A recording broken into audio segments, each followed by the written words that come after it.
சென்னை பட்டினப்பாக்கம் கடற்கரையில் ரசாயன நுரைகள் அதிக அளவில் வெளியேறி வருவதால் அப்பகுதி மக்கள் கடும் சிரமத்திற்கு உள்ளாகியுள்ளனர்.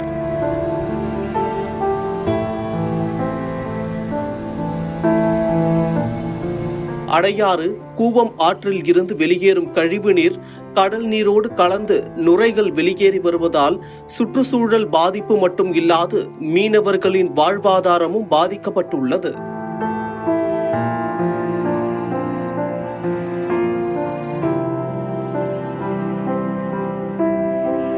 சென்னை பட்டினப்பாக்கம் கடற்கரையில் ஆங்காங்கே வெள்ளை நிற நுரைகள் காணப்படுவது பார்ப்பதற்கு வெண்மையாக கண்களை கவர்வது போல் இருந்தாலும் அந்த வெண்ணிற நுரைகள் விஷத்திற்கு சமமானது.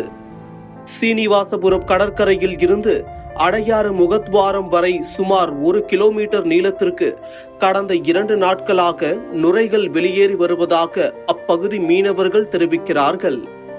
இது இந்த வருஷம் மட்டும் வரல சார், வருஷம் வந்துட்டு இருக்குது. இந்த மழை பெஞ்சாலே இது என்னன்னா கழிவு நீரோட ஒரு பகுதி தான். இது என்னன்னா கழிவு நீரை சுத்திகரிச்சு தான் கடல்ல கொடுக்கலாம். ஆனா கவர்மெண்ட் சுத்திகரிக்காம இந்த மழை டைம்ல அது ஓப்பனா திறந்து விட்டுறாங்க. யார் பர்மிஷன் கொடுத்தாங்க என்னன்னு தெரியல. இது மழை டைம்ல கடலுக்கு போகாதீங்க, மீன் பிடிக்காதீங்க மட்டும் அனௌன்ஸ் பண்றாங்க.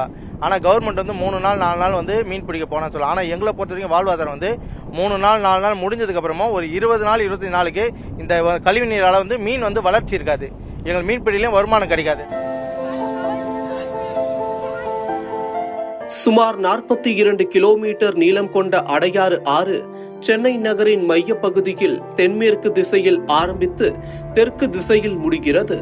அனகாபுத்தூர், ராமாபுரம், ஈகாட்டுத்தாங்கல், கிண்டி, சைதாப்பேட்டை, கோட்டூர்புரம், அடையாறு என பல்வேறு பகுதிகளை கடந்து பிரம்மஞான சபை வடக்கு பகுதியில் கடலில் கலக்கிறது.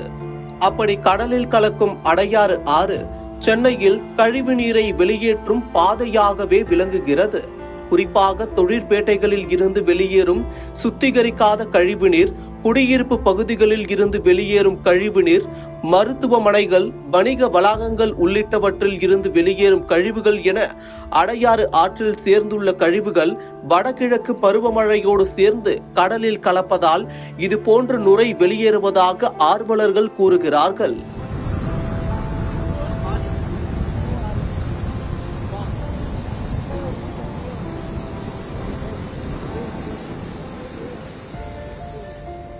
செம்பரம்பாக்கையிலேருந்து கடலுக்கு கிட்டத்தட்ட 40 கிலோமீட்டர். 40 கிலோமீட்டரில் ஏகப்பட்ட காலேஜ் இருக்குது, ஹாஸ்பிட்டல் இருக்குது, அப்புறம் ஃபேக்ட்ரி இருக்குது.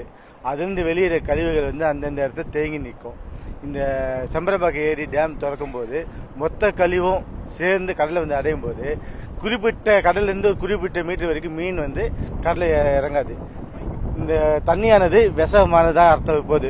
இதனால பசங்க விளையாட்டு நீங்கள் பார்த்துருப்பீங்க. இவங்க அதிகபட்சம் நைட்டில் பார்த்தா அரிப்பு வரும். 2-3 நாள் இந்த அரிப்பு இருக்கும். முழுக்க கெமிக்கலாக உருப்பட்ட கழிவு தான் இது.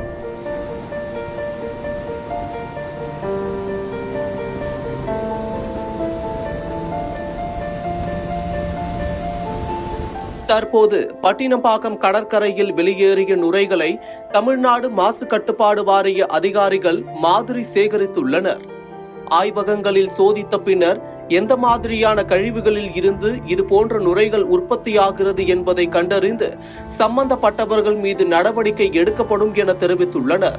அதே நேரத்தில் இதுபோன்று வருடந்தோறும் கடற்கரை பகுதியில் நுரைகள் வெளியேறி வருவதாகவும் இந்த காலகட்டத்தில் கரையில் இருந்து சுமார் 2 கிலோமீட்டர் தூரத்திற்கு மீன்களே கிடைப்பதில்லை என மீனவர்கள் வேதனை தெரிவிக்கின்றனர். கடல் மீன் இங்கே ஒரு 5 கிலோமீட்டர் தள்ளி தான் அந்த மீன் கரைக்கு வர்றது வராது. மீன் இந்த சாக்கடை தண்ணி அப்புறம் ஏற மீனுக்கு செத்து போகுது. வளர்ச்சி அடைறதுக்கு வாய்ப்பு இல்லை. ஆகையினால இது வந்தாக்க வருமானம் நல்லா இருக்கும். இப்போ இந்த இது முடிகிற வரைக்கும் 10 நாளைக்கு யாருக்கும் வருமானம் கிடையாது.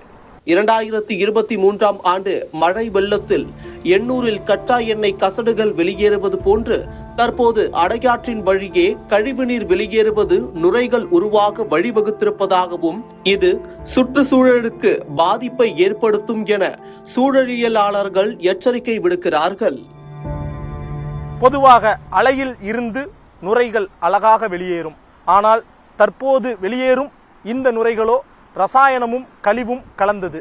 பருவமழை காலம் முடிவதற்குள்ளாகவே ரசாயன கழிவுகள் வெளியேறுவதை தடுப்பதற்கு அரசாங்கம் முயற்சிகள் எடுக்க வேண்டும் என மீனவர்கள் தெரிவிக்கிறார்கள்.